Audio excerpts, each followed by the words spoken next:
আসসালামু আলাইকুম স্যার।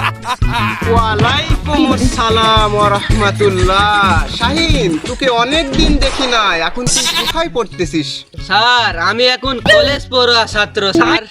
তুই তো এখন কলেজে পড়তেছিস, তাই কলেজ লাইফ কেমন চলতিছে? ও হয় না স্যার, আপনার মতো কেউ পারে না স্যার। শাহিন, তোরা আমাকে নিয়ে একটু বেশি বলিস। তোরা তো জানিস আমি ছোট কাল থেকে একটু লজ্জা পাই। কি যে কোন স্যার, আমি আপনার কাছে 2 মাস পড়লাম না। শাহিন, আমি তোমাকে বললাম না যে ওই বাসের মধ্যে একমাত্র তুমিই ভালো ছেলে, তার প্রমাণ এখন আমি পাচ্ছি। নাও শাহিন, তুমি এখন থাকো, আমার ছাত্ররা অপেক্ষা করতেছে, আমি এখন যাই। আচ্ছা স্যার, আসসালামু আলাইকুম।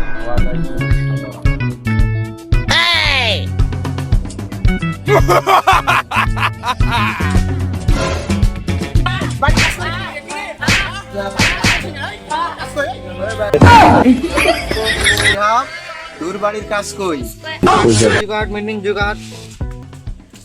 আর কালকে রাত্রে আমার খালারা বাড়িতে আইলো, আর হয়নি স্যার, আমাকে ধরতে পারেন, আমার সব সব মুখস্থ আছে স্যার, আপনি ধরলে ধরতে পারেন, এখনই সব কিছু বলে দিতে পারবো স্যার। বলেন স্যার, বলেন, ধরেন স্যার।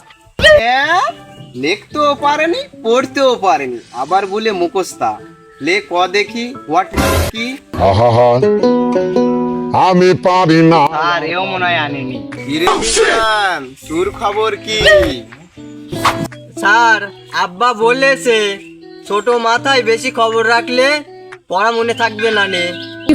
আমি আরে, কেন মরি আমি ওই না? খবরের কথা বলছি না, তোর হাতের লেখার কি খবর? বের কর দেখি।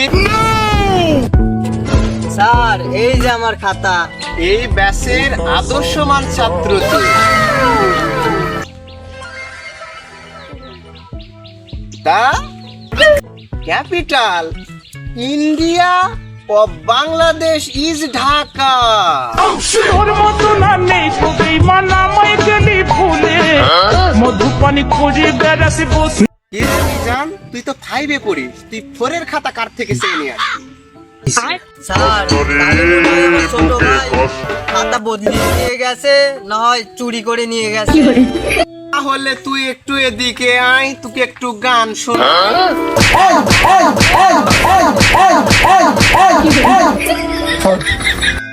যাক মিজানুরের উপর দিয়ে মাঠটা চলে গেল, আমি মনে হয় বেঁচে গেলাম। যাক আলহামদুলিল্লাহ, ভালোই।